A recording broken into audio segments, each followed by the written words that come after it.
get to know very quickly. Uh-oh, I'm in trouble. Roots has got tabs on me. You always make sure that I stay compliant. If I know there's recordings, I like shy away from different stories so Dean doesn't catch wind of it. Just kidding. No, but what you'll find through Ignite is that there are, welcome Jordan, come on in. There are different personalities when it comes to hosting this training program. And so the style that I like to is, yes, we have a ton of slides. I'm going to use a lot of them. And at the same time, I personally learn a lot more through stories, like through actual experiences. So I want to share a lot of those with you guys. But I also think that there's a lot of wisdom in this room. I think one of the best benefits of Ignite is actually the network, the people that you connect with. And so I highly encourage to, one, make sure that you lean into these relationships. You guys are really going to be a team through this. And also give them some feedback today. So especially Julie, Colby, Molly, if I can lean on you guys a little bit, you've been in it for a little while. So if you have some perspective or stories you'd like to share, feel free to chime in and share some experiences. Sound good? Cool. And throw out questions whenever you've got some. This interactive experience. So let's see if we can get this to work. There we go. So the things that we're going to talk about today is, one, starting with how do you actually present yourself to clients as a real estate expert, okay?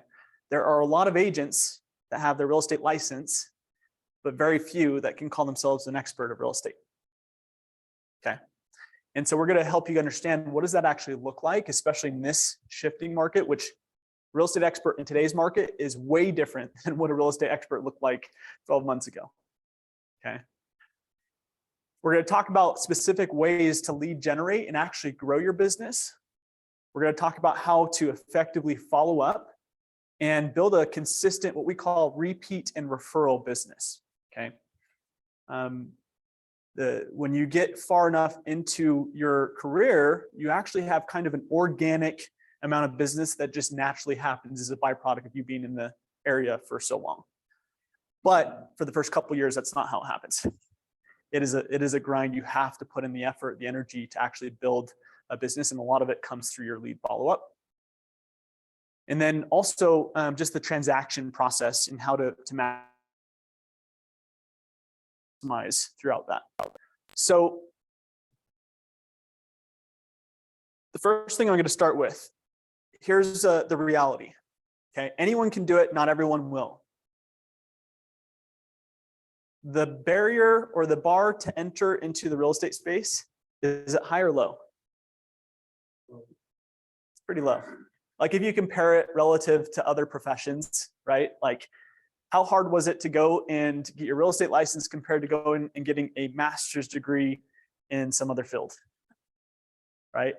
Or becoming a doctor or a dentist? How many years of school do you have to go through for all those other careers? It took me 6. Right? And this is a 3-week course for real estate, right? If you're really going 8 hours a day, you can knock it out in three weeks. Okay. The reality though is that you guys probably can all attest to this. It's 120 hours of how to stay out of prison. It's not how to actually be a real estate professional, right? And so that's where this Ignite process actually helps you understand that how do you actually build a real estate business? And the reality is a lot of it has to do with mindset, which we'll talk about. And the mindset that we subscribe to here at KW is called the 6 personal perspectives. Now, does anybody know where we have all 6 personal perspectives on a wall here in the office? Got a Starbucks gift card for those who. Now we've got people just guessing. I know you two know, you 3. Where is it? It's in a large training room. Yep. Lavanya, we've got you a gift card. I was guessing. I know you were guessing. Yes. So pay attention to the walls in the office. We have some intentional stuff throughout the entire building. We talk about our mission, our beliefs, our perspective is also, throughout the entire space. But our 6 personal perspectives are on the north side of the large training room. Highly encourage you to go study those. And the 6 personal perspectives actually help you separate yourself from the pack from day one. Okay. Tony Robbins talks about how 80% of success is actually psychology. 20% is mechanics, like what you do. But 80% is actually what you believe, how you think about yourself, your business, and how you're delivering value to your clients. Yes, we're going to just dabble on them today, but there's actually an actual class that's called the 6 personal perspectives, where it's 2 hours going deep on all of them. But yeah, so I am going to actually touch on all of them. Yeah, today I will touch on all of them at a high level, and then you'll go deeper in another session. So committing to self-mastery. This is one that I explained in the beginning, is that there's some who commit to, I'm going to just pick and choose which Ignite classes or trainings I'm going to go to. And then there's those who are like, I'm going to go through all 10 sessions once and I've got it. And then there are those who say, Julie, for example, has been in the business for 3 years, right? Colby's been in for 10 years and they're still showing up to an Ignite session, right? So it's that you have to commit to the long-term mastery, because what changes in our industry? Like, what are some things that change? Everything. Interest rates, incomes, what loans or strategic financing is available? contract rules and regulations. Yes. Wording. Technology. The universe excited of the general. Totally. Like how clients actually perceive the current market, right? Changes. So your techniques of helping guide them down the path has to be different, right? So committing to self-mastery is making the decision to say that I'm going to be just a lifelong student, right? Renelle, you said you've been teaching for 20 years or practicing? Okay. Teaching at the college. Okay. So been practicing for 20 years, been teaching professionally for 4 years, and still feel like you're just a beginner. That's a commitment to mastery, right? So just think about that, especially if you guys, for those of you who come to team meeting, you'll see a lot of our top performers coming to that training every week, right?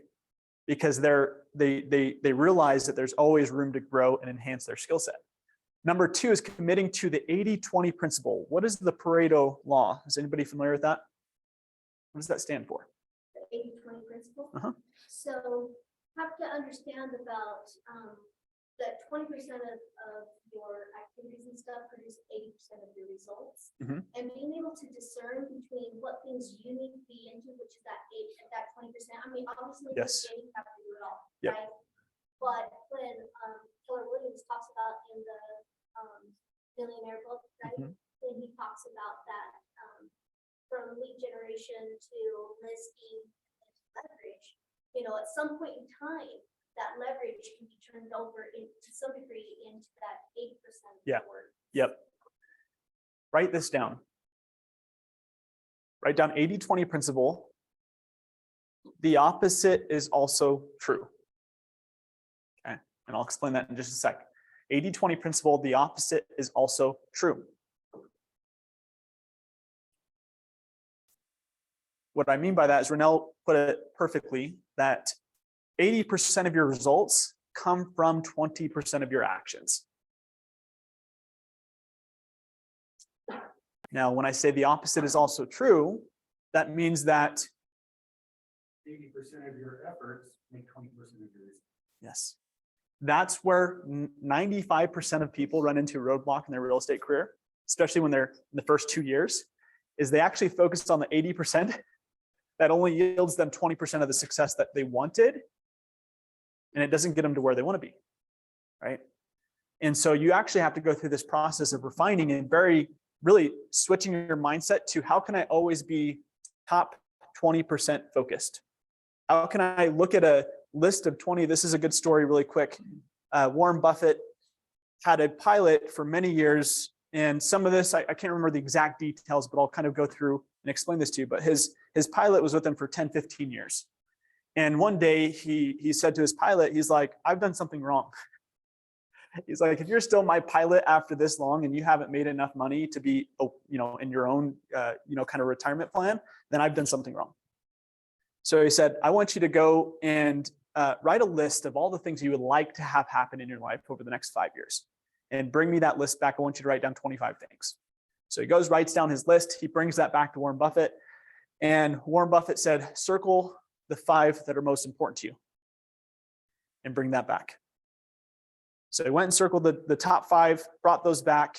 And he said, I want you to throw away, completely erase from your mind the other 20 things. And he was like, well, these things are still important to me. Like, I want to make sure that I get all of them. And he's like, that's not the way to success. You have to be able to prioritize and say what is most important and act from priority. Okay. So in real estate, you are the marketer, you are the lead generator, you are the servicer, you're the client service specialist, you're the negotiator. You wear so many different hats. The challenge is most agents don't decipher which activities actually produce the most income. Does that make sense? So you have to go through that process of deciding, crafting an email newsletter may not be the highest and best use of time, right? When we create one for you that you can send out in 3 minutes, right? It's nothing sexy, but it gets the job done. It gives clients stats, what's going on in the market, explains very clearly what's happening. Sending it out is what's important, not making it look pretty. But some agents would rather make something look pretty than make phone calls, right? Because which one's easier, right? So that's the 80-20 principle. Moves from E to P. This stands for moving from entrepreneurial to purposeful in the way that you approach your business. Okay. A lot of people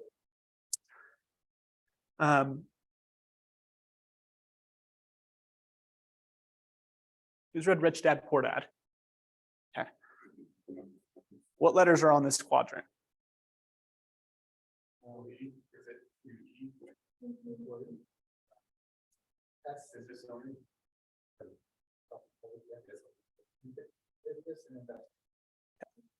So 98% of agents that get into the business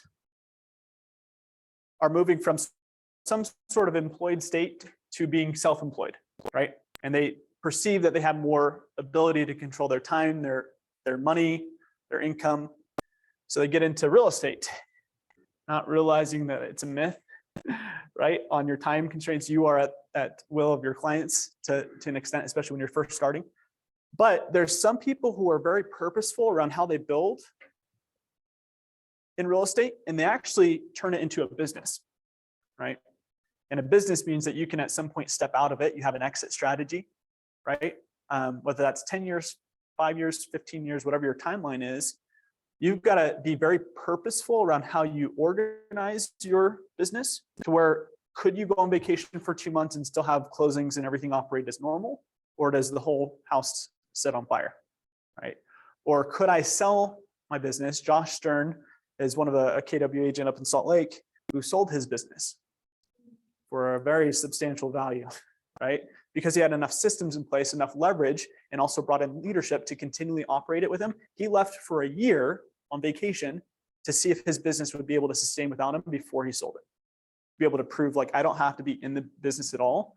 And they actually, I was just looking at some of their stats. I want to say they closed somewhere around 140, 150 million in volume this last year. So pretty impressive. What kind of systems does he have in place? Not a question that we're going to be able to answer in an Ignite, but leverage for a short answer. And it's in the MREA. He literally just followed the MREA. So that book, if you study that, it literally has the blueprint to building $1 million business. That's what that was created for.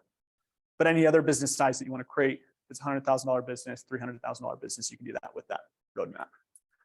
So that's what moving from E to P is being very purposeful around your approach rather than just being entrepreneurial and say, I'm just going to sell a ton of real estate for 10 years and then waking up one day saying, man, it was a good 10-year run, but I have no investments or no business to show for it. 10-year run?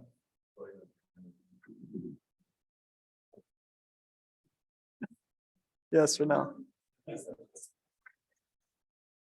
we're entrepreneurial, a lot of times we want to be creative, right? Yes. Whereas purposeful is we learn from other people's mistakes and Yeah. best practices. Yeah, so that's the second phase, is it's you're speaking specifically to this. Sorry, I'm not the best artist. But most people will try and lead with creativity versus, do you remember what the other side of this coin is? Starts with the M. Systems. Oh. No, it's. Huh? Models. Models should be your foundation. Most people turn that upside down. Models should be your foundation, and then you add creativity. So models is a proven track record. So that's how the MRIA was created. Is Gary went and interviewed over 100 agents making over $1 million a year from all over the country. And instead of him saying, this is Cam's best practice and Julie's best practice, because best practices don't always work for different personalities, right? Or different markets. Instead, he said, this is what are the models. That means it's consistent across all 100 people that are making over $1 million.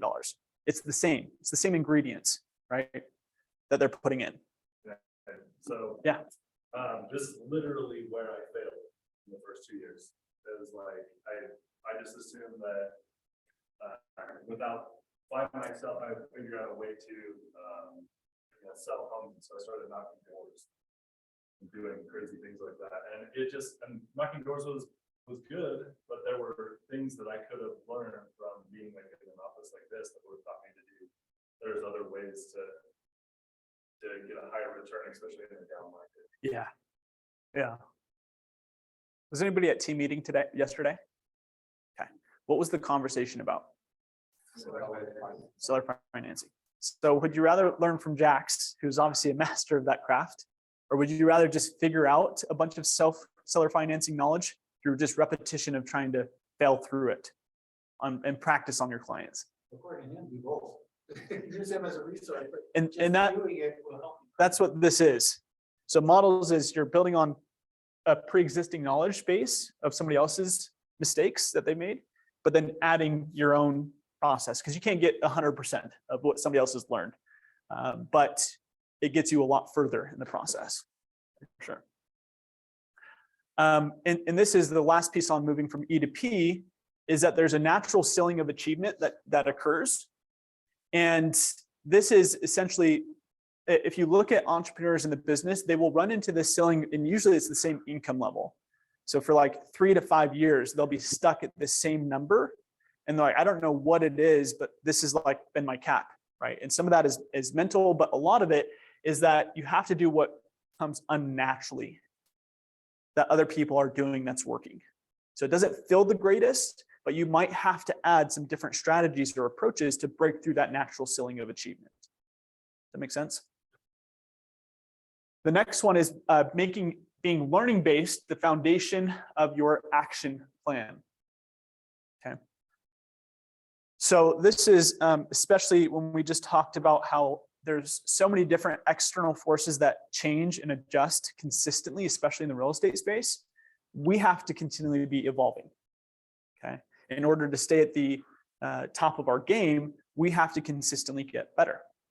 So if you think of one good example of this is LeBron James. Does anybody know how much he spends on his body per year? Over $1 million a year. It's over $1 million a year. Is that crazy? Now, to think about that, there's many individuals in different industries where you can see them as another person that actually comes to mind is Kobe Bryant. If you hear some of the stories about him and his work ethic, he was continually training, even though he was at the peak of what most basketball players would love to be at. He was in the gym at 4 a.m. Right? And so you have to have being learning based as a foundation of building your business, because when you are what we call ignorance based, you say, I know it all, or I've got it figured out, right? And this usually happens when you've been in the industry for 3, 4, 5 years, because you've gotten into this routine and you're like, it's working, right? But it's not until you get to this place where you say, you know what I know, but I also know there's more to improve on, that you are able to achieve another breakthrough in your business. So part of that, I shared this a couple of weeks ago. Does anybody know what CANDY stands for?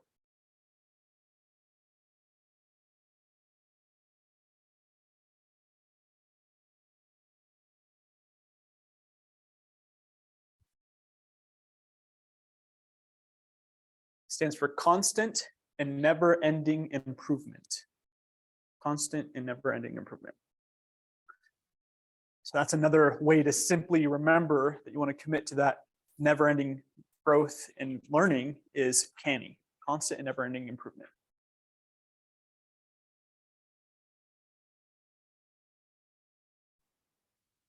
Okay. Simple principle.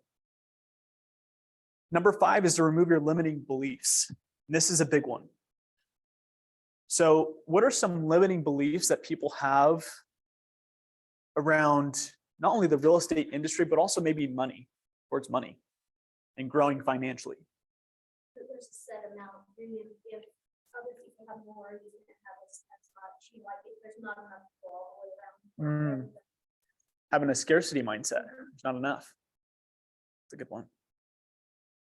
I'm not good enough, I'm not smart enough, I don't deserve it. Yeah. Yep. Eli and Inflationary Julie. capitalism just makes it too hard to save and everything. Yeah. The economy stunts my ability to grow. Yeah. Julie?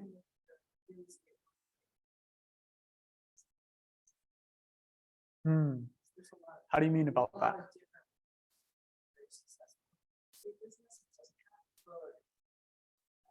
It doesn't have to work one certain. Yeah. Yeah. Maybe a launch. Just like maybe.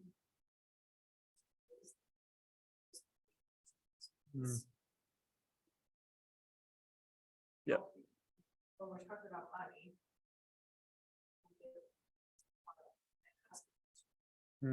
Yeah. We had 69 people in this office, in this building, make over 100 grand last year. If you asked all 69 of them what their business strategy was, none of them would come out the exact same. So that's absolutely correct. Yeah. I just throw something in a book that was really, really good to me on this, and I don't know what is taught here by, but Chris Crone, there's a book called Limitless that talks directly about this and removing those. Yeah. Yeah, some of these down here as well. I don't have enough time for training. I can't be successful in this market. I can't devote 3 hours each day to lead generation. Time, especially once you get into it and you're servicing a bunch of clients. Do you guys ever run into that? Like, where does the time go in a day, right? And when you unlimit your thinking, you unlimit your success. So a lot of your constant and never-ending improvement actually comes through having to up-level your mindset at different stages of life, right? So that's a big one.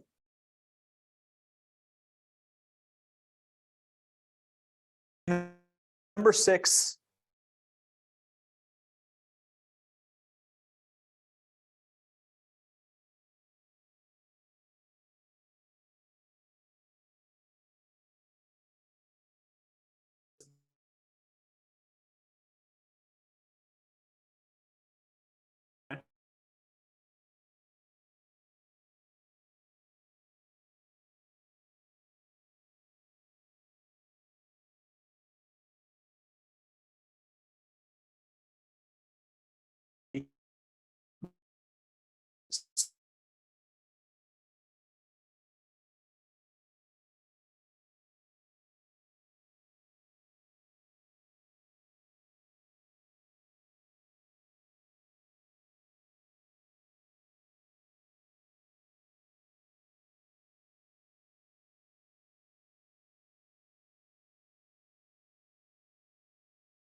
Mic test.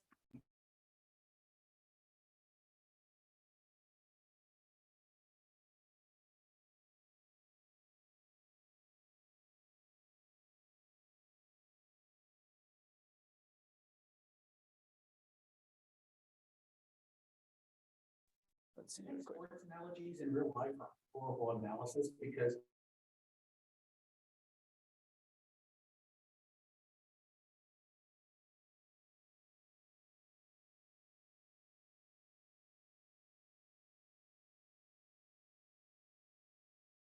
do it, and that's where offense does matter.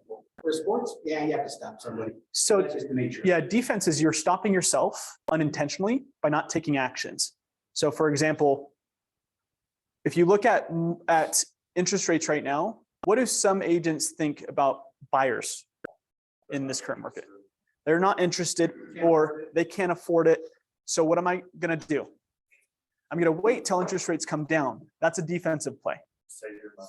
Moving home to it. 100%. And as we learned yesterday, right, that was just one. If you guys know, we put a playbook together, the Mortgage Hacks Playbook.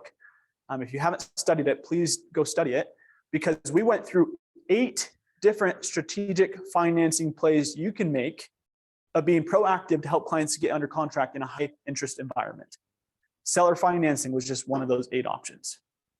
And we're going to continue to go deep on those, bringing experts from each category to help you guys. But that's where you're being more, you're being offensive versus some agents are reacting to the market and saying, I'm going to wait it out. Okay. So the other side is seeking reality, acknowledging reality, owns it, finds solutions, gets on with it. And so go through these specific pieces, but it's about awareness, clarity, energy, and focus, possibilities, and an action plan. All these things actually build on top of one another. So typically, if you're starting from ignorance, you're going to run into all of these as well. These are more ripple effects that take place. So the first part is seek reality. Start with your awareness, right? That's why you guys are in this classroom right now. And then also ask yourself, well, I know what reality looks like right now. How do I actually accept it and strategically approach it, right? So how do I get very familiar with all the strategic financing my clients have the options with right now, and being able to educate them on their different options, right? Because those are the agents that are getting deals done right now.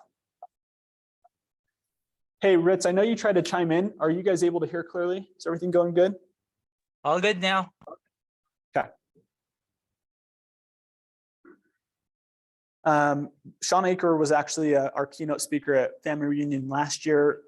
He wrote The Happiness Advantage, and he said that happiness is not an individual sport. Okay. That is also what I'll tell you is kind of the secret sauce here at KW, is that even though you're all building your own businesses, like we feel like we're a team, that's why we call it team meeting. It's because we're in this together. Renell pointed this out, is that a lot of people have this scarce mindset that, well, if I share my secrets with this person, there's less chance of me growing my business because they're going to steal my business. Doesn't happen. Very rarely are you going to sit at the same listing table as another agent in this office. And so our agents have this very abundant mindset where it's like, I'm going to share all the secrets because actually together we all achieve more.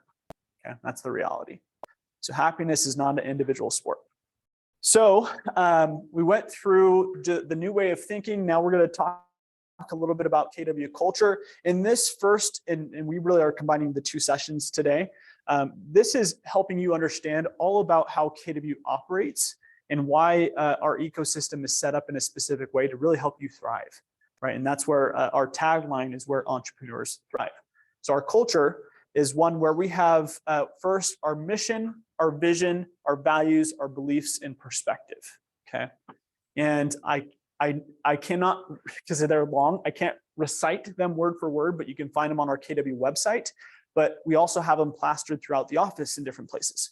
And this is really how we show up to business. For example, one of our beliefs is that it's God, family, then business. And we have that on our wall on the 3rd floor.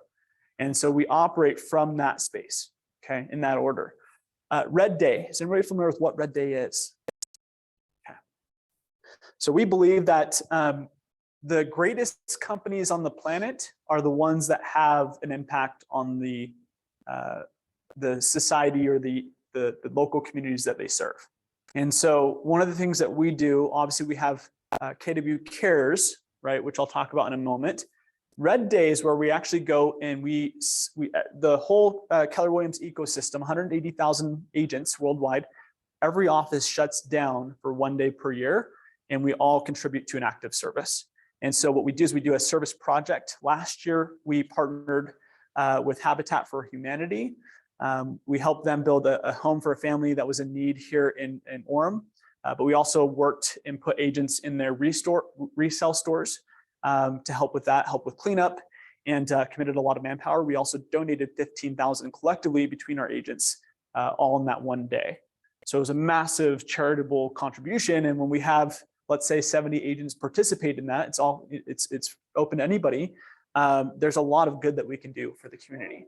And so every year we actually have our what's called KW Cares Committee, and they're the ones that actually, which is the ALC. ALC is the Agent Leadership Council. I know I'm going to go through a ton of terms, and it's going to be sound like gibberish. You'll learn these over time. The ALC are basically the board of directors for this office. Okay, those are individuals that we invite top agents to have say in how we operate the business. It's not actually a top-down kind of approach to creating this atmosphere. We actually let the agents tell us what should be on the training calendar, what kind of events should we host for the agents, how should we actually approach building this atmosphere. And so they meet once per month to talk about the training calendar, to talk about Ignite structure. All of those things are decided by our ALC. And they're not paid for that role. They do volunteer, but they are selected from our top 20% producers. So they're rockstar agents. One of those committees, though, is KW Cares. So KW Cares is internal. We do look after our own. So when agents are going through challenging times, what happens is all agents can, you don't have to, but you can contribute some money at closing of all of your closings to KW Cares. That is a charitable fund that we keep in-house for agents that run into life tragedies or hardships. And we make sure that they're taken care of, whether it be delivering groceries or providing meals. We have had, last year, we had unfortunately an agent where her grandkid was a couple months old and passed away. And we were able to take care of the entire funeral costs from that fund. So KW Cares is a really big focus for us, but they are the ones that also put together what the Red Day plan is for that year. And we announce it about a month to 2 months in advance, but it's always May each year is when we do Red Day. That's really cool as well to just get your, that's a way for you to lead generate, where you can actually invite your network, your sphere of influence to donate or join in on a cause. So it's really cool to be able to reach out to them and ask them if they'd like to participate with that.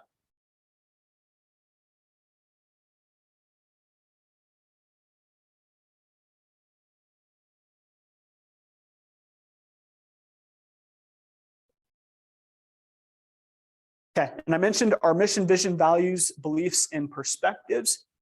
These are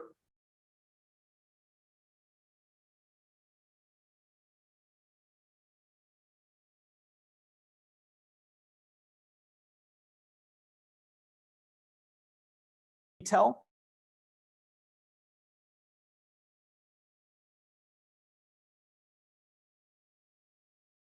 Let me hide this really quick.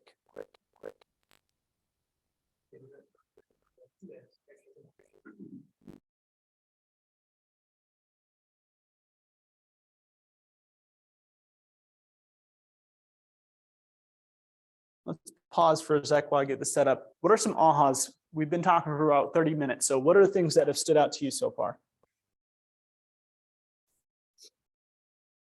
The aha I had is this whole playing defense idea and the topic we're talking about. And I mean, just being a new agent, I think I did first with the new beliefs that I want to do.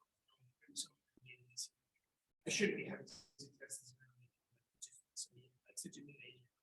I think that's a limiting belief that defensive strategy that I've been leaning on, but which I think. The very common limiting belief is that I haven't done 30 transactions, so why would somebody maybe trust me with their process? Kind of along with that, with the whole limiting belief would be like when I first started, like all my family had their licenses. I have 3 brothers, and my dad and my mom all had their licenses.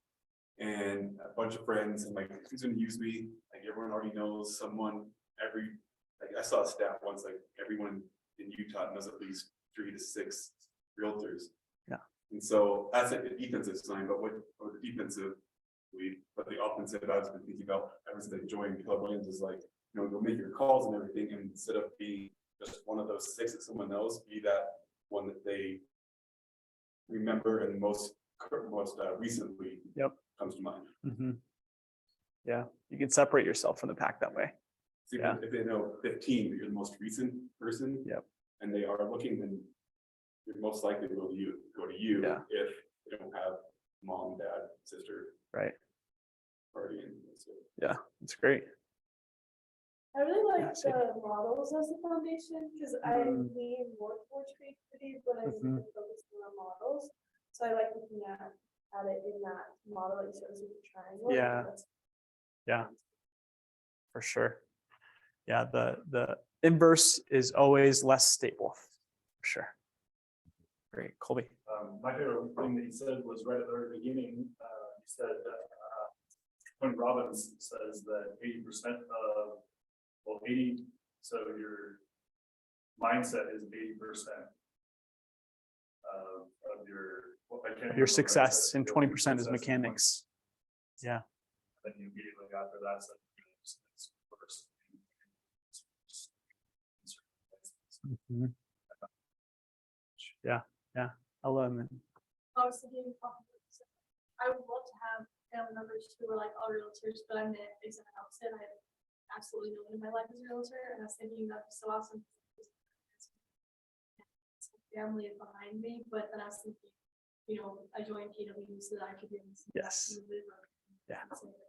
Entire team. Love it. Cam, and then I'm going to give you a script to use on exactly that. So like, kind of go to 2 points. A family, none of them have active licenses anymore. They all let it, just go expire, whatever they need. Yeah. Classes. But before you kind of even started, you said, and kind of along with mindset, you said kind of like everything we're talking about today is mindset. And I'm a huge believer of having a positive mindset, whether it's with real estate or any other businesses that people do. I listen to Brad Lee's podcast every single week that comes out, and almost every single one he talks about mastering your mindset, your skill set, your habits. And he said that if you master those 3 things, you master anything. Totally. Yeah. Here's because that was one of my things early on as well, is just realizing, because I came from a different sales industry into real estate. And one of the things that I had learned is just the power of scripts, right? Of how you say the things that you say. And how do most agents, let's say that you're sitting in a listing appointment or sitting across from a buyer and you're trying to convince them on using you, right? How do agents, what are some of the common, because we talked about the limiting belief. The limiting belief is, well, I haven't sold 10 houses. How do I convince this person that they can trust me in the process, right? So what is some ways, I'll give you my way in a moment, but what are some ways to help overcome that objection before it even comes up? And you two, is it even really a problem? No. And why? We make mountains out of molehills. 90% of the time. Client doesn't care what you are, they want you to take care of them. So if you touch on the points that are. Totally. Yep. Again, 80% of success is what? Your own mindset. 20% is mechanics. What I'll tell you is that when you affirm to a client, for example, this is the script that I would use, is that I joined KW, which is we produce $1 billion in revenue in transaction and volume last year alone. Okay. And we have an entire team to support you guys through this process. So I'm excited to help you guys either buy, sell, invest, whatever their specific goal is. Me saying that is actually me building my own confidence. They don't really care, like, oh, $1 billion, cool, that's awesome. It's in one ear and out the other. What they really care about is how am I going to help them find the home that they want or sell their home as quick as possible for the most amount of money possible in the shortest period of time possible, least amount of hassle. That's all they care about. So part of it is more of an affirmation. I'm actually saying it to them as an affirmation to myself that I chose the right team. I have backup. If I need to ask an agent for help, I've got some people that can help me with the process, right? But that's a big thing, is lean on the teams. Like we did just under 2,000 transactions in this office last year. We saw 1 out of every 5 home in Utah at a KW agent sells 1 out of every 5 home in Utah. Nationwide, we sell 1 out of every 4 home that's sold nationwide, Keller Williams. So when you share those kind of perspective, it builds a lot of confidence, but really it's building more confidence for you than it is for that client. But you can just share those kind of different bullet points. Okay. And that really does work, because my other brokerage, like I could tell people, oh yeah, I'm with Berkshire Hathaway, blah, blah, blah, blah. And you didn't get much out of the past 2 years. But once they started here and start telling people, hey, Keller Williams, I'm on the red sign team, here's what we can provide, marketing, events, all that kind of stuff. And then that's where it really clicks with them and say, oh, that's interesting. Like, I didn't know you were doing that. Or I didn't know there was even real estate teams that do that. Are you cool if I push you a little bit? Yeah. Okay. Maybe. 80% of success is Yes. what? Yeah, I said maybe, but yeah, go for it. 80% of success is Mindset. mindset. Your belief has changed. 100%. It's not actually that they care about Berkshire or Keller Williams. You're more confident in the brand that you're with right now. You're more confident because you have a team to support you. And so that energy is what they're receiving. Does that make sense? Does everybody capture that? So your mindset, your confidence level going into different situations actually has more impact on the result than you trying to know everything. Okay, because that's going to take years. Okay, so that's the one thing I would suggest leaning into. My first year, I did 14 transactions and I had no clue what I was doing the entire time. Okay. The second year, I did 36 transactions and I still felt like had no clue what I was doing, right? I knew a little bit more, I had a little bit better foundation, but I can tell you that 90% of those transactions just came because I was more confident than the other person that they sat down. And I was doing my work. I was showing up to the classes. I was training. I was studying real estate. Even though I was efficient in sales, I had no clue about the transaction process of real estate. So I had to study that. Like that didn't come easy, right? So that's what I would suggest is how can you purposefully really invest into your confidence, especially when you're sitting down with clients, because that's half the battle. Okay. So you'll see more about our mission, vision, values, beliefs, and perspectives, but that's how we operate. And that is a big impact on our culture here at KW. Explained Red Day and KW Cares. So again, we want to renew, energize, and donate to our local community. And then KW Cares is focused on taking care of its own. Okay.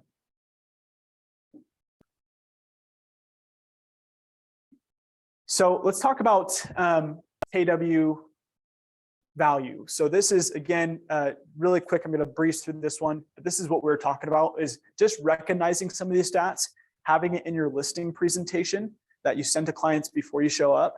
They can go read through these. I just personally highlight like the 1 or 2 that's important to me, right? Which is how many transactions did our office do, and how many homes or families do we support in comparison to other real estate brands?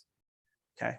I don't know if this really hit, but when I said we sell 1 out of 4 homes nationwide, do you know how many other real estate brokerages and brands there are out there?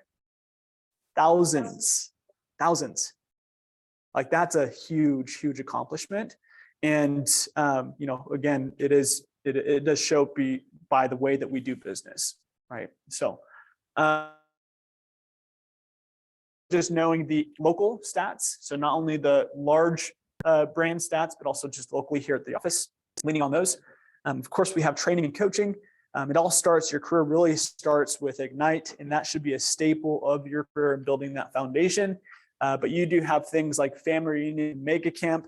Family Reunion happens once a year. It's always in February. And that's the convention we'll be going to next month. And there's usually about 13,000 to 15,000 agents from across the country that come to that event. Julie, I actually remember you and I, we shared an Uber our first year. It was, we were probably 3 months, 4 months into our career at that point. Yep. And we shared an Uber from the airport. And that's one of the biggest things was like, even though we'd gone through Ignite together, like it's different being in a different environment and getting to really know people. And it was just a lot of fun, but also you learn a ton, right, about real estate and understanding how to build that foundation on models. That's where you really dive deep into models, is at family reunion. They do separate breakouts. So basically what they do is they have a keynote, massive keynotes with Gary Keller, and this year obviously with Ed Milet, and there will be 13,000 people in one room. The energy is pretty crazy. But then what they'll do throughout the whole week is do breakout sessions, is what they call it. And so you have an app, and you can just say, I want to go to this class, I want to do social media marketing, and I want to do lead generation, and I want to do client events, and you literally just kind of craft your own training calendar through the entire week, which is kind of cool. Or I want to build a team, or whatever it is, you just are able to pick exactly what classes you want to go through throughout the week. And then Mega Camp is the other one that happens in August, and that is for, in the past, you actually had to do a certain number of production to even go to that event. They have opened it up to let anybody who would like to come, but that is where it is only Gary Keller on stage for 3 to 4 days. And he's interviewing agents that are selling 50 to 100 million in real estate or more. And so, basically the best in the country. He's interviewing them in front of everybody, which is really cool. Command training. So has anybody logged into KW Connect? How many of you knew there was KW Connect? Okay, one of you. This is basically an online university that Keller Williams has created where you can find almost anything you can think of. So you can come in here, you just go to kwconnect.com, and it will pull you into our training university, and you can search for resources, PDFs, printouts, videos, just all on that platform. So that's free. You can use it anytime. Highly encourage you at least saving that and thumbing through it and looking at the resources that are on there, because that's really, really good content in there. And then you've got Bold, and Bold comes once per year as well. And that is basically a high-end accountability community to join for 6 weeks straight. So they meet every single Monday. We usually have 70 to 100 people that join that. There is a cost. It's $800 to be in that. And we have a coach that flies in from California or somewhere else in the country, and they will come in every Monday. They'll fly back, and they'll go through about 6 hours of content / having you take actions, right? Giving you scripts, giving you resources. And then you have to have 100 contacts every single week to graduate Bold. So it is very focused on activities, right? But you're also in the room with people who are committed to their success. So that's a really good way to hold yourself accountable, because you have to come to that room in front of 100 people, tell them how many calls you made that last week and why you didn't make your 100 contacts if you didn't. So yeah. Are there dates for that this year? That's usually in October, November. We get the dates usually about 3 months in advance and start letting everybody know. So that's something to definitely look at. KW Maps is the largest real estate coaching company in the world. Happens to be actually owned by KW. It is called Maps because we don't just coach Keller Williams agents. They actually do coach all agents who would like to have extra accountability and coaching. The two different options, one's called Breakthrough, and then one's called Mastery. Breakthrough is every other week. You're on a call one-on-one with the coach for 30 minutes. Mastery is where you have a coaching session. I've been in coaching since I started with KW, and every single week for 30 minutes, I sit down with my coach and I go over what I did that last week, what my goals are for the next week, and he holds me accountable to make sure that I do what I said I was going to do. Okay. So one thing that I would highly suggest is just understand this, that champions and people from what I've studied that are at the top of their game, they chase accountability. They seek out accountability. And people who stay average actually run from it. They don't want accountability. So Ignite is one of those ways to purposely build in accountability into your business. So congratulations to all of you guys for making that initial decision. But there's just a lot of training and coaching resources. We actually have been rated the #1 coaching or training company on the planet cross industry until last year, unfortunately. Does anybody know who beat us out? I don't know how that happened, but Jiffy Lube somehow beat us. So we're #2 right now, but we're gonna go ahead and get that #1 spot back. That might be what the situation was. bad reputation we're going out because nobody wanted to go there because of the poor quality. So that necessitated change for them. Yeah. That's how important training is. Yeah. So I also heard they had massive hiring sprees and everything. I mean, yeah. How long did you say gold was? Bold is 6 weeks straight. Yeah, 6 weeks long. So they meet every single Monday. They usually do it at Salt Lake Community College because it is a combination of all of our KW offices, not just our office. And you, again, people who are paying $800 or investing in themselves are usually the top agents. So you want to be in that room because you're being in the room with top people. So.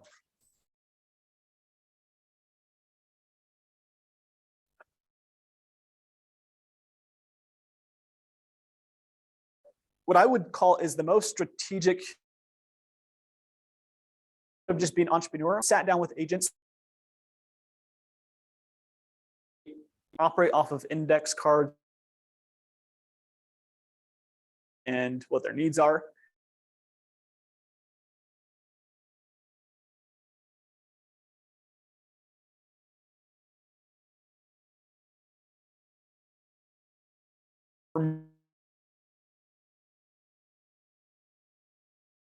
Was command for me. That was the biggest difference, is I actually started to implement it. I had it year one, but I didn't really, and I was using it, but I didn't really integrate it in my business. I didn't have my follow-up plans set up and my smart campaigns and all that. So I'd highly encourage studying that. One way to do that is called the 66-day challenge. Who's familiar with that?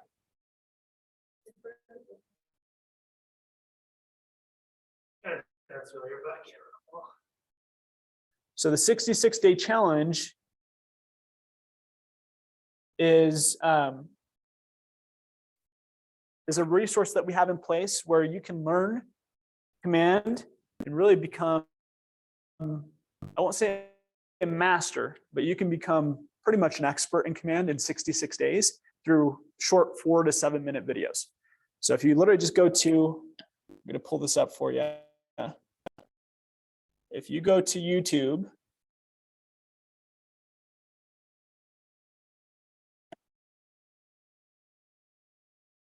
and you type in 66-day challenge, the one thing that you want to be aware of, so you don't have to type in KW or anything, literally just type in 66-day challenge and it pops up, okay? And what you're going to find,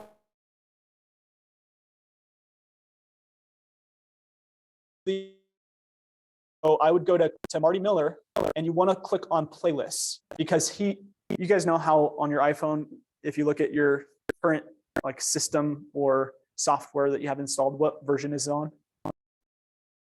Yeah, it's like 11, 3, whatever. I think we're at like 16 Yeah, point something. I- Right? Yeah, but it's like 16.7, which means they went through 1.1, 1.2, 1.3, like they continually evolve and update the program, right? KW is in that same situation. So you want recent because he has hit the 66-day challenge version 1, version 4.0. He's out now at version 7.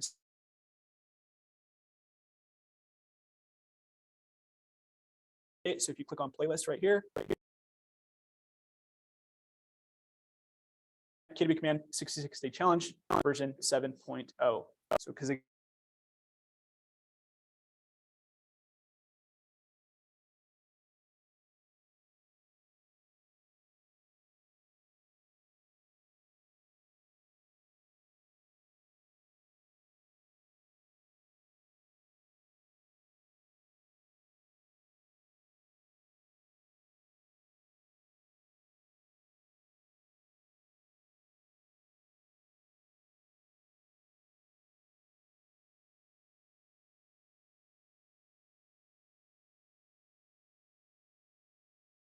Our portfolio agent comes from Zillow and Realtor.com, and they are like technology websites. yes, I asked him, I was like, so what happens in 10 years when Zillow and Realtor.com jack up their prices? Yeah. They take 70% instead of 30 or whatever. And this whole conversation, he was super gun ho, super proud of it. And that Sure. moment, he was like, Yeah. I don't know. and Zillow's already done that. Yeah. Like expensive. it We were on a team that did civil leases.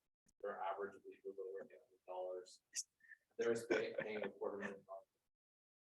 $250,000.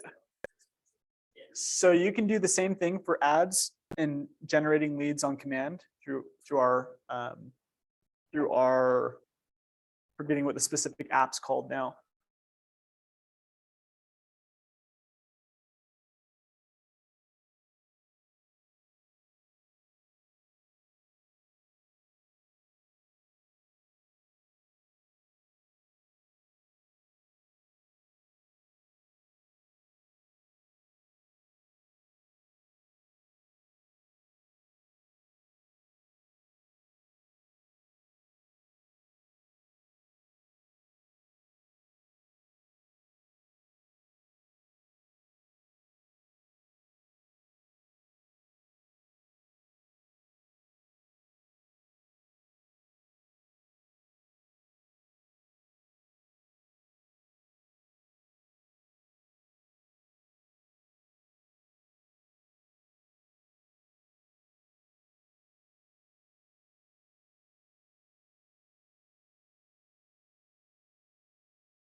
No.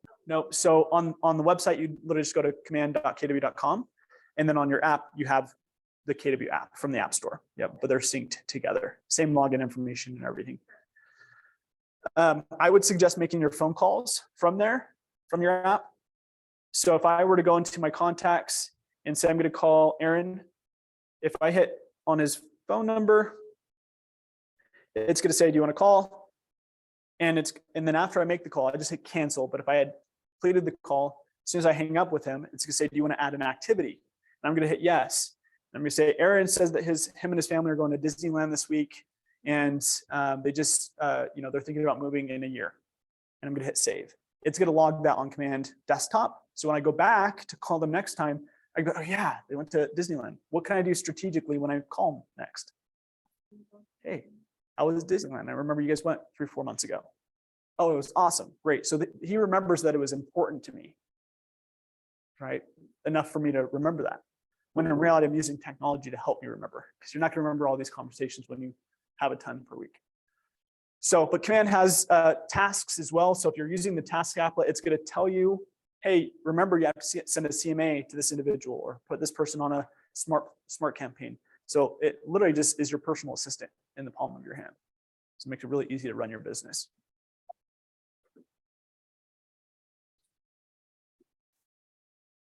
Then you've got the second app. This one is the KW consumer app. Who's using that currently? No? Okay. I have a question. Yes. Other than RSOI using that app and then it referring us like and whatnot, Uh-huh. is there any benefit to using that over the MLS? Yes.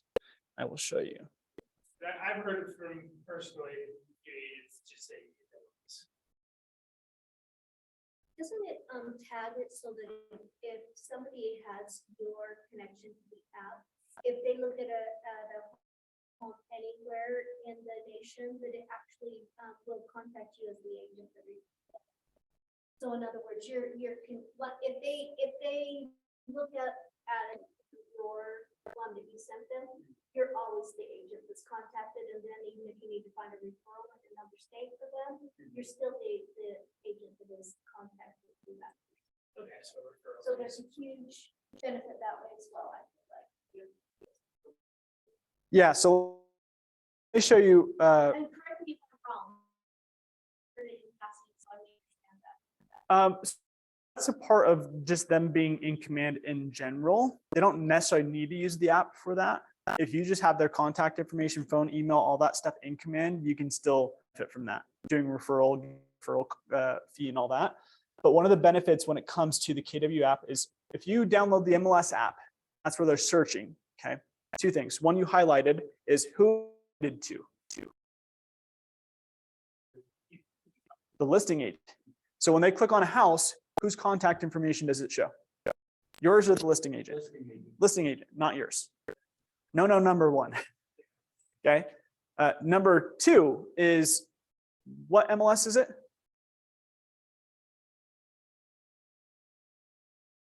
Where can they search for homes? Utah.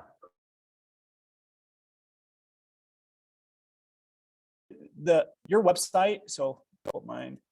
Your website and the app is tied into all MLSs nationwide. Would that be valuable for clients? Yeah, right. Now, the second thing is if they're know what kind of homes they like to see. It tends to do a favorite list. So let me go into my contact.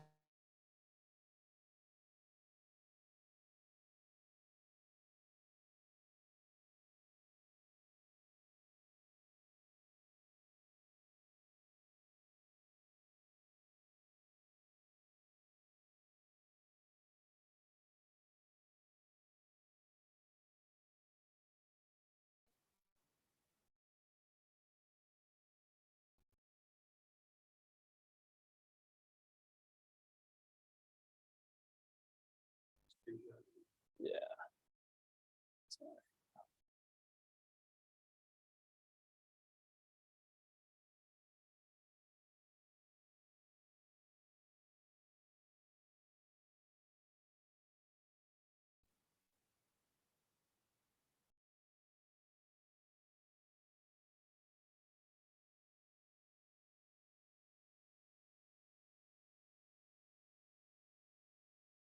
So if I go on here, and one of the filters that you can use is filtering by recently active on command. Okay. Now this will work if they're using your website or if they're using your app.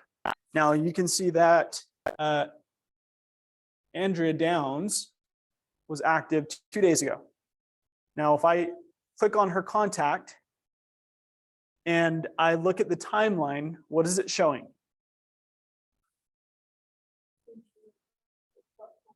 When she looked at homes, and then what did she create a folder for? Favorites. Her favorites, right? Now what I can do is click on any of these and see the specific listing. I can copy this link and text it to them and say, hey, what do you guys think about this house? Now, what do they think about me? When I asked them on our discovery call, what kind of home do you guys want? And they go through a 3-bedroom home with a backyard that's this big and in this location, okay? That's great. Now I can go and try to do my own research and find homes that fit that, but I don't know their exact style. Like what color of kitchen do they want? Like all those kind of things. This makes it so much easier. I don't have to guess. I literally can just go find one that they favorited. I know it's important to them and text it to them. Now they don't know I have all this, right? But I say, what do you guys think about this house? And what do they think of me in that moment? They're genius. He knows exactly what style we like. Actually, I think I put that on my list, right? We're on the same page. So it just builds your reputation and the quality of experience you're delivering to your clients. So that's the Oh. client app. Yeah, if they're searching on homes on the app, so it's KW, the KW mobile app, or if they're searching on your website. We have that app, we have to have them download it and do they log? For it or we set up? a login? Yes, they set up a login. So what happens is you want to download your own app first. Okay, that's the first step. So if you actually are in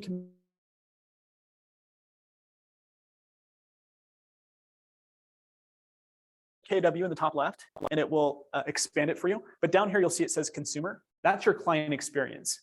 So consumer is where you can customize your website if you so choose, and or just grab your personalized command mobile link, because each link is personalized to you as your agent. Because when they download it, it's actually branded to you. That's again, a really cool thing with KW is it's not branded to all. Whenever any home they click on, it only shows you. It doesn't show the listing agent. That you want to stay top of mind for your client, right? So if I go in here and I look at site and app settings, which is right here, that's where you'll find your link. It's already ready to go. So a few things that you're going to see here is you're going to see the URL. So you want to save that in your phone because that's what you'll text to people. Now, if they were to show you what it looks like, click on that.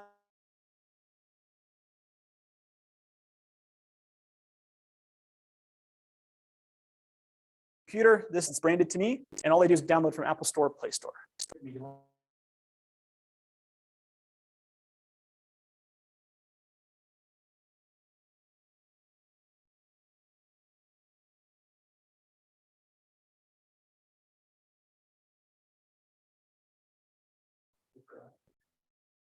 And then you'll see the URLs. Yeah. So. So, with this specifically, what about creating a QR code? Because this is another aspect that we can do. We can have like our QR code that will take into our apps on our flyers and stuff. I just barely made mine. Okay, Canva, it's super convenient, and I can show you how to do it like after class. Yeah, I can't do it yet because I don't have my license yet, but yes, as Okay. soon as I do. Yeah. So that link right there, if you put it, that is a Thank QR you. code. Yeah. That's what I want. And then I just texted my family it, and then we can scan it like that. You can, yeah, it's Sweet. super easy. Yeah. It's kind of nice to use. I like Yeah. it. QR And codes. see, for, That's I awesome. don't know how old you are, but I'm saying for your generation, that isn't it, right? I mean, you know, and so, anyway, again, I just heard it, Yeah. but I want to do that, that's easy. Oh, In a buyer competition, and then we mix it up and they scan it and then they scan it. It's really easy. Yeah, so you could do it, so can you, because in your KW app, you can do it like a buyer's guide and a seller's guide and stuff like that. So what I would encourage is you just click on your link and download the app like you're a customer of yourself, Yeah. right, or a client. Now what happens when you create your login for the first time? So if I go to the KW consumer app, I'm logged in as a client myself. Does that make sense?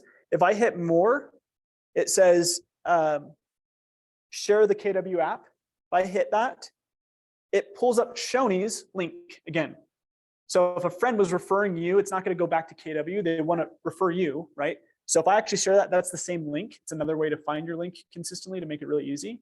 And I can literally just go ahead and put it in a text message now and blast that out. I can still do that even now. Yes. Well, once you have your license. Yeah. Okay, I mean, I do have KW app on my. but not- Yeah, you can't log in yet. Okay. So, but everybody else, that's the other way to do it is download the app yourself and act as a client for yourself, log in, and then you'll be able to consistently use that as a strategy. I know we went a little deep on this, but I highly recommend coming to Hunter's tech class is about to start, because that's where he's going to go deep on that kind of stuff. How do you set up your website? How do you set up your app? Because this is like one of 100 different like cool things you can do with command that can really supercharge your business.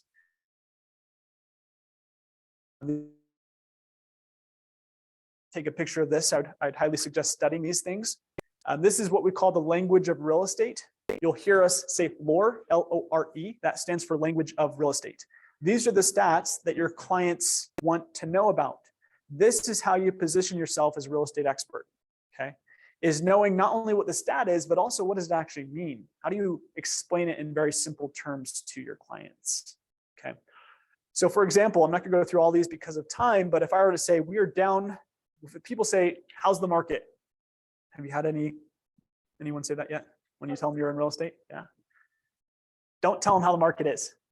Ask them a question. Write this down. Whoever asks questions has control. This is a ninja tip. So Eli, ask me how the market's going. Hey, Shoney, how's the market going? And I'm gonna respond like I'm just getting started. Well, it's kind of crazy. It's busy. It's crazy out there. The market's shifting. How much did he learn from that experience?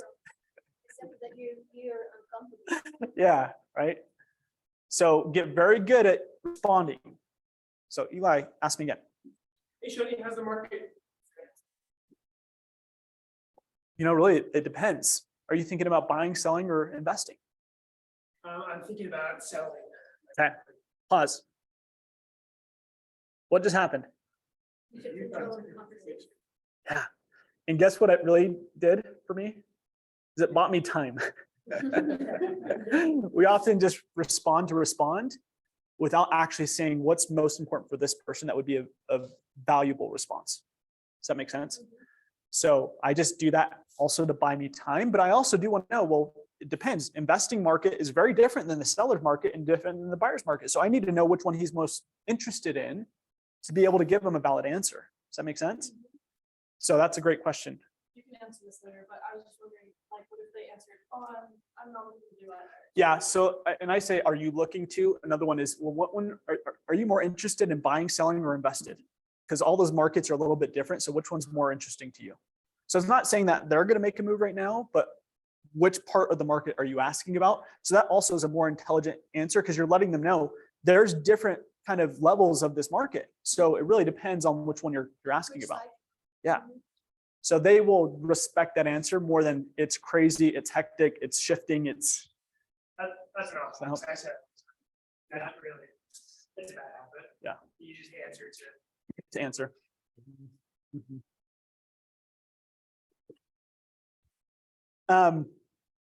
Another one example. What I might go into is, you know, it's interesting. Closed units are actually down 48% year over year. Now, what does that actually mean? Okay, you determine the story you want to tell or sell. You decide what story you're going to tell. So, for example, the story I might tell in today's market is closed units are down 48% year over year. Now, most people, if you listen to the news, they talk about a real estate what? That's happening. Crash, right? It's interesting because closed units are down year over year because of what?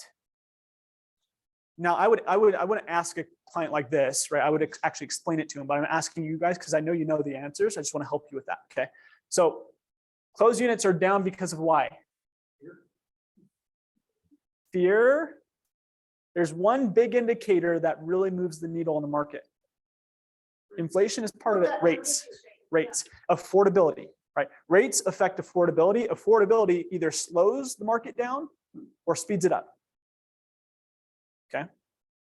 So I explained to clients, closed units have dropped immensely, almost 50%, not because people don't want to buy. It's because affordability is out of whack right now. It's actually cutting a substantial amount of people out of the market altogether. They can no longer afford to buy in this current market. But what's interesting, if we look at, let's see.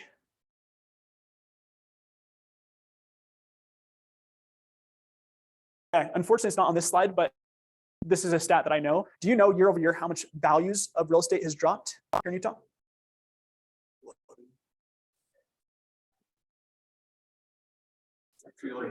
This is a little trick. It's pretty steady. It's pretty steady. So with Johnny's market updates, looking at the stats, we're actually in I don't know what market you're looking at, Julie, as far as if you're looking at single family homes, condos, all that stuff is different, right? But if you look at the market as a whole, we're up 1% year over year. It's like 0.8%. Now, how much is crypto down year over year or stocks? About 90%. Isn't that interesting? So we have to help people understand it's not a market crash like you're seeing in the stock market and crypto. Like a market, we're having a closed units crash right now. That's for sure. But the buyer demand is actually still there. Okay. Now, could values drop slightly over the next year? Nobody has a crystal ball. That's a potential. Depends on what happens with rates and how long they stay as high as they are. But do you see how that story to a client would be more valuable than market shifting? Are these current numbers? Or These ones are current. Okay. Yeah, these are current. From last year to this year, there was a big drop in Utah specifically. That's what Drop in appreciation. Yes, absolutely. That's That is true. Yeah. going on, but if you compare it not to last year, but to year before, 'cause last year was a one-off, Right. crazy, where it's 1.8%. Mhm. Yeah. Which again, 1.8% up versus people have lost 50% in the stock market. Which one was a better asset of storing value? Right. So that's what clients want to be educated, but it also separates you in their mind from all the other real estate agents. Okay. Position yourself as a real estate economist. That is the number one key to winning the game in this market.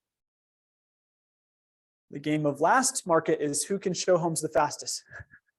That's how you won. That doesn't win anymore. So position yourself as a real estate economist, which means you have to study it. I would actually go back through. If I were starting over again, Johnny's market update, it's on YouTube. I would go listen to that once every single week and try to pull something new from it. And if up front, you're just mimicking what he's saying. Because it still is like kind of like, that doesn't fully make sense. But over time, it's going to come together. But it's through the repetition of you hearing how he talks, an expert talks about the market, that you're going to pick it up and be able to articulate it to a client. But just find the one or two storylines that you want to share. Because the thing is, I can tell you, I can go through probably 10 to 15 different storylines with you guys right now. But in a client's experience, I might only go through one. If it's actual listing consultation or buyer consultation, I might have to go through 2 or 3 different storylines to help them really understand what's happening in the market. But if I'm just on a phone call, talking with somebody asks me how the market goes, I only have a chance to maybe go, 45 seconds. I don't want to douse them with everything. Yeah. So, but you have to get very effective at studying it to be able to articulate it. Okay. Where can we get that recorded or that Just literally go to YouTube.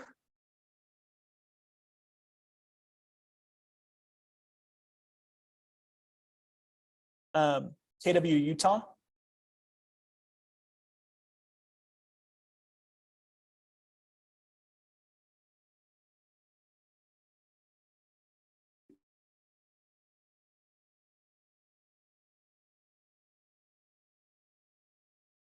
Probably his last 2 or 3. Just started doing them on Zoom, so only the last, I think, 2 are recorded.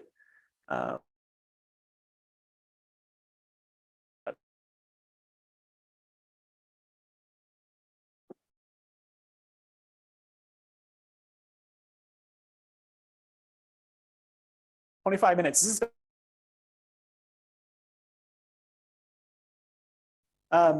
the market center value proposition. So Keller Williams obviously has their own value proposition as a blanket, but then what's different is every specific brokerage has different leadership and they get to choose kind of their own culture and unique value adds, right?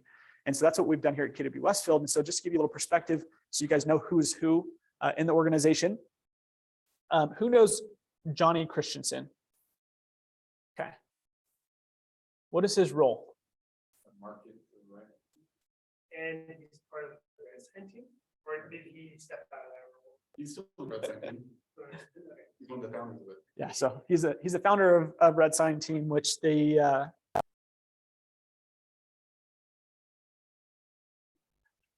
and they supported roughly 300 clients last year.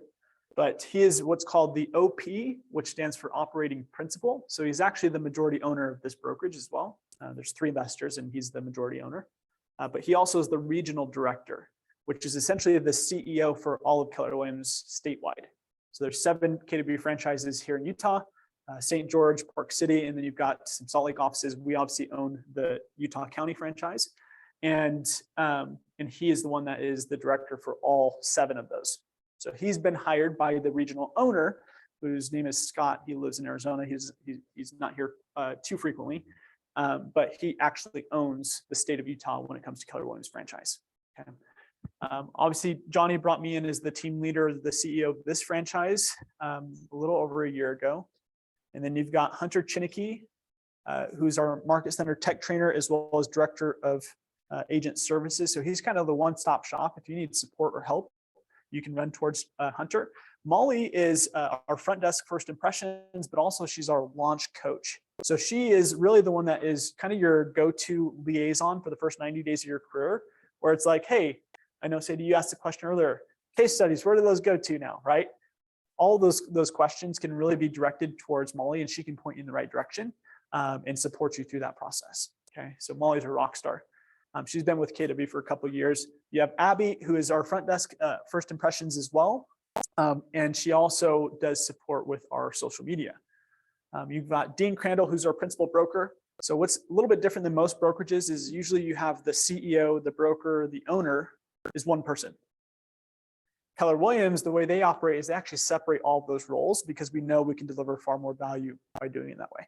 So my role is how do we enhance the experience that you guys receive here, bringing in guest speakers, making sure our training calendar is valuable. Whereas Dean to help prison. Okay, that's a joke, but he's really there to help safeguard your clients and make sure that you don't lose their earnest money, or that if you get into legal trouble, he can be there as a guide to help you through it. Okay, so he's there to back you up and just answer questions when it comes to legalities. Hey, can I do this, or how can I structure it for my clients to make sure that I'm properly safeguarding them? Those questions you want to direct towards Dean. Okay. And then Nova Lee is our market center administrator. So she's actually been with KW for 10 to 13 years now, for quite some time. And she really makes sure that everything runs behind the scenes. She's basically the CFO of the company. You have Sharon Eaton, who's Nova Lee's actually daughter, and she's the MCA assistant. She helps with cutting checks. So she helps with getting our checks out to agents in a timely fashion when they have closings. And then Felina Jensen, who is the one that MCs all of our team meetings. She's actually our director of swag. So if you guys see all of our shirts and stuff like that, she makes sure that that stuff is consistently stocked, but also the events that you're going to experience this year. So if you go to our Splash Summit, where we rent out 7 peaks and allow you to bring your clients to those kind of events, she's the one that's putting those on and making sure that they run effectively. Okay. Builder Expo, anybody go to that last year? We did. So that kind of event, she puts that stuff on. And then on the right-hand side, you have the board of directors. So this is the ALC. These are not paid roles. These are agents here at the office that have volunteered to support for a specific area of our business. Okay, and every year we renew that list of individuals, but it's always pulled from our top 20% and people that are in what we call in culture, right? People who do clean business, but also are very helpful. They want to serve. And they meet once per month with myself as well as Nova Lee. And we dive into KW Cares, our luxury division, education, which is Angie does a lot on that. She goes and asks agents, what do you want to learn about? Like the training we had yesterday on seller financing, she's the one that says, hey, we should probably have a seller financing class. So we went and found the best that can do that and brought them in. So we get a lot of feedback from Angie, and all these individuals have committees. You can actually go join their committee where they'll say, let's meet once per month. If you are really wanting to, help work with the events team, you can actually meet with them once per month and give your own input of this is what I would think would be cool to be a part of our events. So you actually have a say in how we run the business, which is really interesting. So you've got events committee, you've got More Club. Who's familiar with More Club? More Club. You know More Club. Okay. I thought you were pulling a joke on me. Okay, cool. So if you look at the wall, you see all those photos. It's called the Masters of Real Estate. That list updates every single month. It's essentially the 6-figure earners. You have to earn the right to be in that group. And it's a mastermind that we meet once per month. And we'll bring in guest speakers, or we'll do field trips. Brandon Fugel, who's have any of you guys seen his signs for Colliers? Is it Colliers that he's with? Yeah. He's one of the massive commercial real estate agents here in Utah, probably the top commercial agent in the state. And we'll be Brandon Fugel, excuse me. And we'll be touring his office next week, or sorry, this month as a More Club group, which is gonna be cool. Yeah, so and he's gonna be, he's gonna be doing actual training for our group on business and just growth in general, but we'll also be doing it at his office, which is cool. So MPG. So the More Club, we do field trips, and that's really just a mastermind group of bringing the top people together consistently. But you do have to enter by production, and we refresh that wall every single month. So unfortunately, if you stop doing the things that you know are going to keep you, successful in the business, we have to take you off the More Club. But that's a commitment to making sure that we're pouring into our top people at a high level. So More Club has a committee. Sherry Booth and Amber Sorensen run the solo agent committee. So if you're solo agents, they meet once per month. And they bring in, again, also guest speakers and do resources for agents who are building their own business. And that's something you guys can all go to. Jordan Kill runs our growth and retention division. And then Viviana Ruiz is focusing on equity and inclusion. And so one of the things that's cool with that committee right now is they're actually translating the MLS documents, the REPC and some addendums into Spanish. Just for whatever reason, the state has not taken it on themselves to do that. So we're doing it, which is really cool. And they're doing it as a means of those Spanish speakers who maybe reading through an English contract wouldn't understand it. At least they can read it in Spanish and then sign in English. Okay, because the state won't accept the Spanish ones, but they can sign in English on the English ones, but they can at least understand it in the Spanish ones, which is really cool. So she's heading up that division. Any question on structure, how this works? Do we have anything in place with Spanish speaking agents? Because I was just looking at like on my database that I've been putting together. I haven't entered it, of course, but when I was coaching soccer, I have a lot of Mexican American contacts that English is not their first language. For sure. And so I'm just wondering if there's somebody in the office that, I have people outside the office that Yeah. can help me with language, but it's very. Yeah, so we just had our ALC meeting this past week, and that's actually one thing they brought up is Bibiana is going to get a group of, because we have quite a few agents here that speak Spanish, and she's actually going to get a group together who's willing to support. And that way you kind of have like, here's the 5 people you can reach out to if you need support, or if you're like, hey, I just cannot support this client, I want to refer it out, and they'll do a referral fee for you. So either way, yep, great question.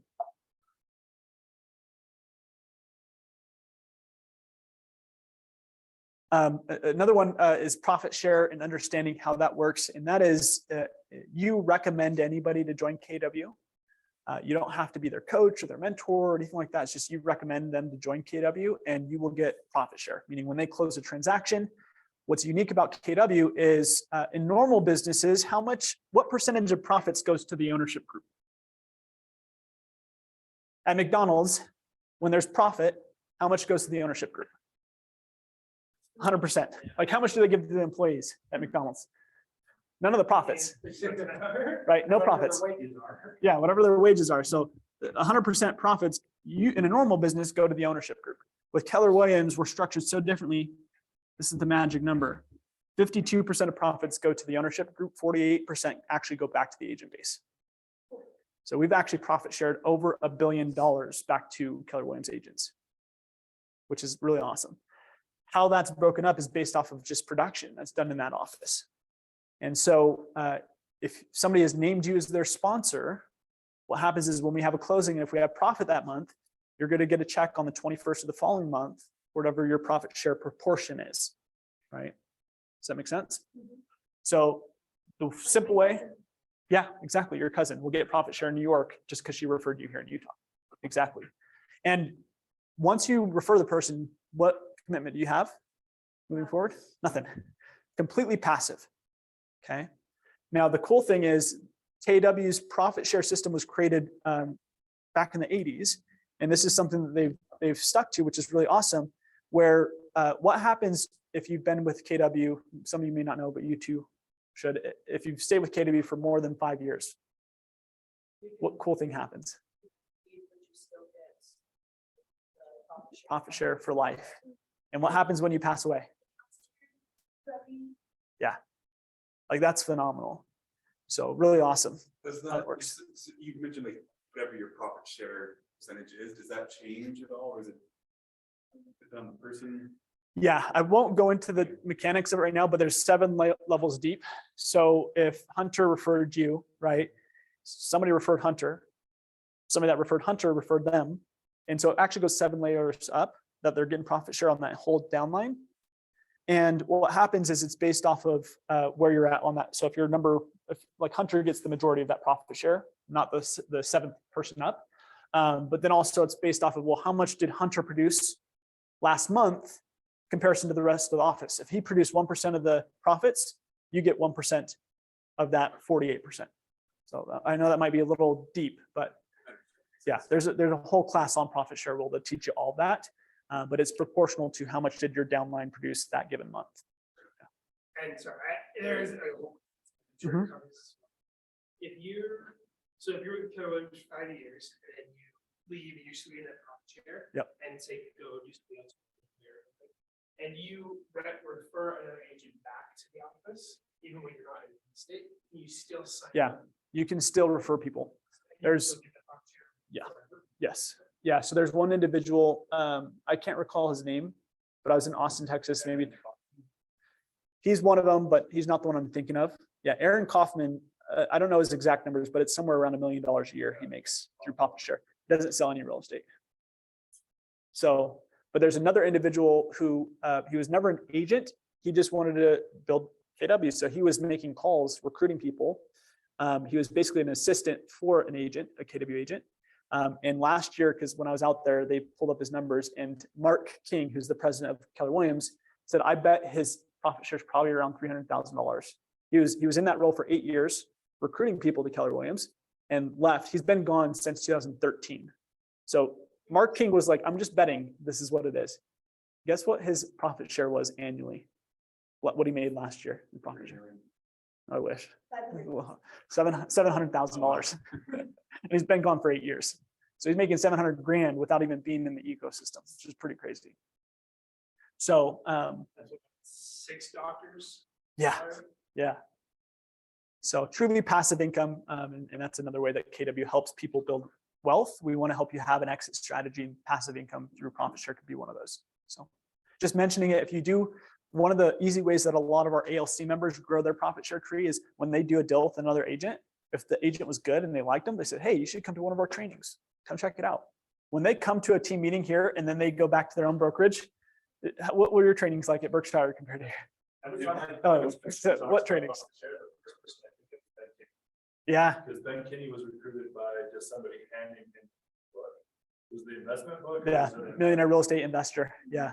And they just handed it to him, and Ben Kinney's the largest agent in Keller Williams. Yeah. So it's like, can you imagine having it down there? Yep. Yep. Yep. There's actually rumors that he is going to be the 3rd billionaire created from Keller Williams. Yeah. Based on a technology he created. There's two, well, one person's already a real estate agent, the other one is in real estate. And so, when do I find out about a class like that? Because I'd love to refer both of them here. One of them's here in Utah. Yeah. and somebody else. So in 2 ways, if anybody's just like, hey, I would love to look at, like if they're already in real estate or they're real estate school, we can just start with, inviting them to some of the resources similar we did to you. But all of our team meetings, they can come to Ignite. We're completely open book. You can bring them to anything. Totally fine. And just say, hey, they're a guest here, just enjoying the experience. Because the cool thing is the principles we're teaching are not just specific to real estate, honestly. Like you can use this in life, in other businesses, like it is universal. So you're welcome to bring anybody to any And the class. thing about this fee, you still can join via Zoom. Yes, they can join. You did the same thing. Mhm. Your cousin same. referred you, and you were watching their Ignite sessions and stuff, right? Before even getting in contact with us. So totally. Okay, one last thing, and then we're gonna wrap this up with some aha.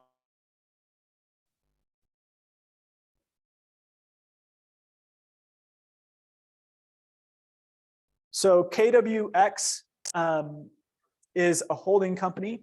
So Keller Williams is actually not just a real estate brand. We do have Keller Mortgage. These are all separate companies, just to understand. They're not actually Keller Williams, but they were created by Gary Keller. So they are individual organizations. So Keller Mortgage, you have Keller Manage, which is a property management company, Keller Covered, which is an insurance company, and then Keller Offers. And so, and the cool thing is you can actually refer clients to different resources if you want, like if they want to get an insurance quote and so forth. So KW is an all-encompassing ecosystem of different resources to provide the best experience to your clients. Now, so what I was going to go to is the next step, is two things. We actually have within our own office an ecosystem that we've created to give you a more in-person experience. A lot of other stuff is digital. And so we have Real Advantage Title, which is upstairs.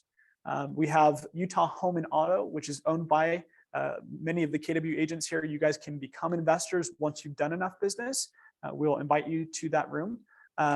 Investor in the Utah Home and Auto insurance business. And then also you have our IntroLend, which is our finance desk. The cool thing with IntroLend is basically they're our mortgage company, but they don't have to be the ones closing the loan. You can actually still use First Colony Mortgage or Intercap Lending or some of your favorite preferred lenders, but it all can be done in a one-stop shop here at the office, which is really cool. And that's another business that you guys can become investors in if you're referring business through IntroLend. Okay. So again, not a class for that, just letting you know it's there. We can go deeper with you guys on that at another time. And then there's KW Communities. This is understanding that we have actually a lot of different kind of niches that people can focus on. And so you can actually join different segments or groups here at KW. So you can pick the one that is most, not just the one, you can pick one or two, whatever you like, that you can join. But we have, for example, the diversity, equity, inclusion that's run by Bibiana. And we have the KW Commercial. We have KW Land, KW Luxury, Military, New Home, Sports and Entertainment, Young Professionals. And we actually just launched here in this office, in this region, is KW Wealth. We talked about that a little bit last 2 team meetings ago. And so for those who are committed to building long-term wealth and through not only real estate investing, but other investments, we're going to talk a lot about that throughout the year. So if that is something you're interested in, at least join the newsletter for now. And then we'll have some more events actually coming up. Cool. So the last thing I'm going to go through for time's sake is an invitation I want each of you to commit to, which is getting clarity around not only what you want, but also why you want it. Okay. Most people, there's a saying that you probably want to write this down. Vague goals produce vague results. Okay. Vague goals produce vague results. Now I've sat down with hundreds of agents over the last 1.5 years. And I always ask the question of what is your financial goal? You guys want to guess what the most common answer is? 100,000. As soon as that number is thrown out, is 100,000 a very specific number? No. Not really. It just sounds cool. Like that's usually why most people are chasing it. But if I ask the question of why is 100,000 important to you? Well, they might list a few things. Well, I want to buy a new car or a new house. Great. And I want to pay for my kids' school and all that. Great. Have you actually done the math on what all those things would add up to? Is it actually 100,000 on the dot? No. Right? So one of the intelligent ways to actually define what your financial goal is to spend money first in your mind or on paper. So you actually want to go through a process and define what are the things, if you're saying 12 months from now, I had my ideal lifestyle, what are the different things that would be a component of that? Well, part of it would be a new car. Part of it might be a certain amount, and we have a spreadsheet with this that actually helps define this. But you might say, I want to have this amount in my vacation fund. I want to spend this amount per month towards entertainment.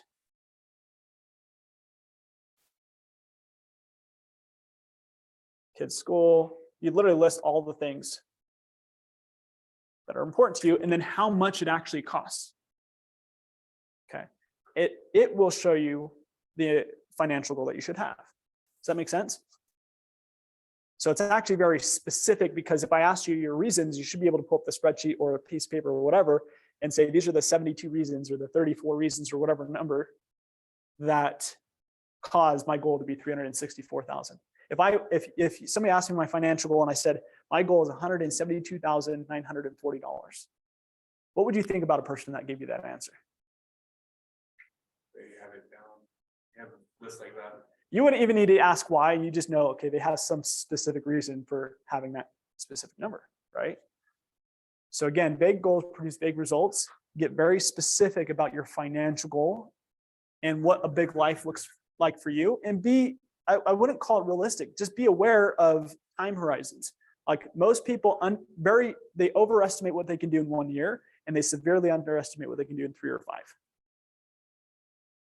So just say, this is my baseline goal of like, I have to get to whatever this number is. And then here's my stretch goal. If I really push and I really do what's necessary, this is where I know I could get to, but I have to meet at least the standard. Okay. So that's the one suggestion. This is another way to do it, is having at the end, after you've gone through that exercise of defining your reasons, you put your financial goal on a piece of paper, and then you do these little side boxes and you put all the reasons. And that's what something you have to look at every single day. What is that going to do for you, having that habit? And reaffirm your resolve, your action. People are not driven by numbers. They think they are, but they're not. They're driven by reasons. So when you see this number and you start saying, well, it's because I'm going to pay off my mortgage, it's because I'm going to get through school debt free, it's because of. When you go to make phone calls for the day for 3 hours, it's actually really easy to do it with all these reasons compared to I'm just doing it for 100,000 or 364 or whatever that number is. Does that make sense? That's another little ninja tip that I would suggest, is get in the habit of thinking about your reasons, and it's so much easier to pummel through all the kind of roadblocks that people have to go through to create a massive business in real estate. Okay. So take 2 minutes to go ahead and write down your top 3 takeaways from today, the things that were most important to you, and 1 action item. 3 top takeaways, 3 ahas, but 1 action item, 1 thing that you're actually going to implement in the next 2 days before Ignite kicks off again on Friday.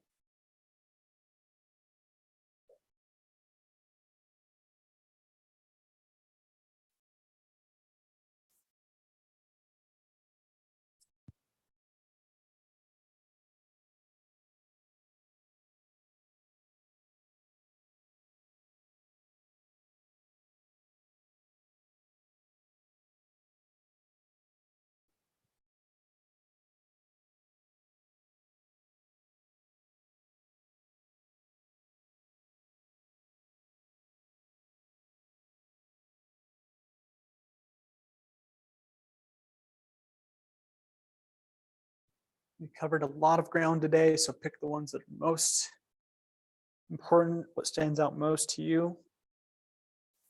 You know, can make a difference in life and business. And then what's the specific action item?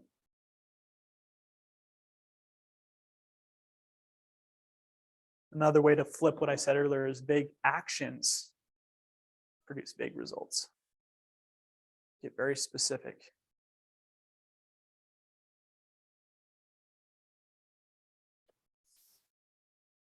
Okay, we're going to take a minute and everybody's going to just share 1 aha in their action item.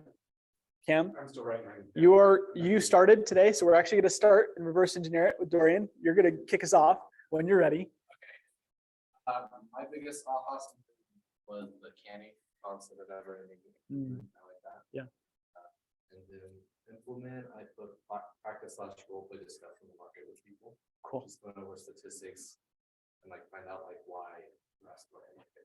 Yeah. Because I myself, I'm like, oh yeah, market's crazy. Yeah. Rates are high. Yep. So, Who in this room could you role play with besides your wife? Let's get specific.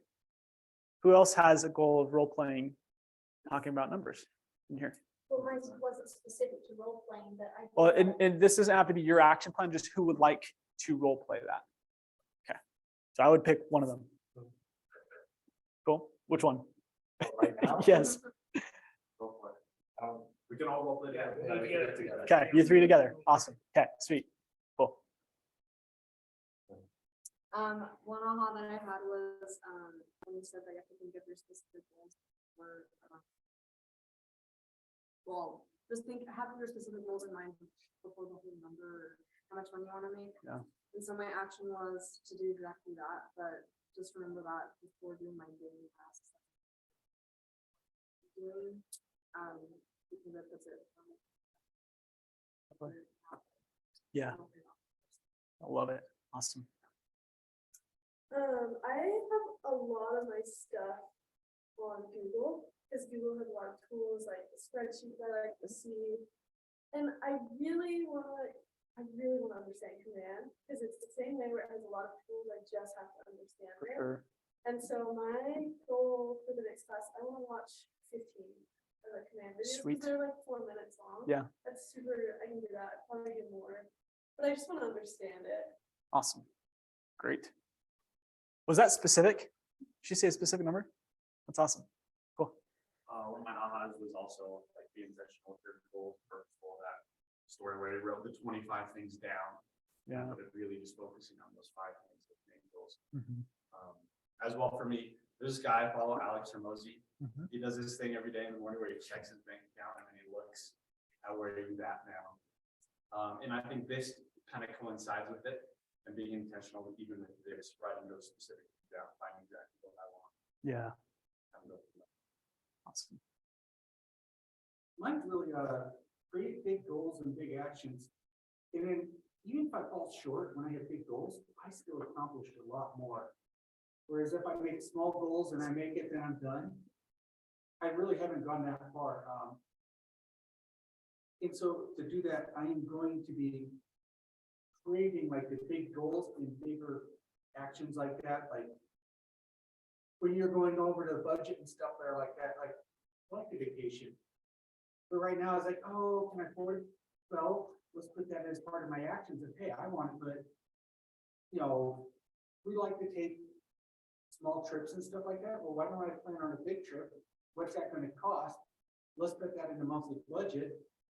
That's what I need to build for my passive income to be able to afford that is part of it. And so I'm going to have to nail down exactly what I want to have so I can build that passive income, which is my ultimate Yeah. to match that. Yep. That's great. One of my takeaways is study the market to build confidence. I think I've done a really bad job of that. And it translates into my action item, but I do want to have those numbers more solid. So that if someone does talk to me, I can speak with confidence rather than, Yeah. oh, I could get back to you. Right. And my number one action item is to never say it's crazy, it's changing, it's shifting, it's wild, like cut those. Yeah. Role play. That'll come through practice. Great. Move on. Yeah. Yes, and I also want to say, yeah, building confidence, that's definitely something I need to really work on, you know, being a new agent, I just need to just say, I can do this and just kind of just go for it and just being able to network and socialize. Yeah. is something. Cool. Not be a hermit. Awesome. Awesome. Colby? Yeah. I think my biggest Not thing make is- you, just invite you. You're welcome to. I think my biggest thing, the takeaway that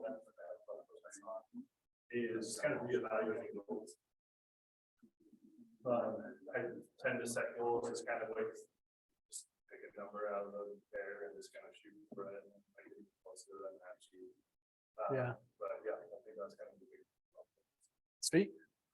Awesome. Challenge right now is mindset for sure. And so, this Ignite is really awesome because I can borrow from mindset. Right now, I'm not there, but it's inspiring hearing from people who are there, drive action. So as far as my action goes, I'm also not driven by money. And so understanding that, I like this because it's like, what small goals do I want to achieve? And just add that up and that's a number. That's what I Yeah. hope. And so Yep. that's what I'm gonna do. I'm gonna do it with my wife too, because Sweet. she's also not doing my money, so. it's Yeah. Okay. Yeah. Right, okay, not the most. But, the other thing I'm gonna do is I'm committing to every night. Awesome. for this. Yeah. Great. Ella? I think I'm gonna combine them.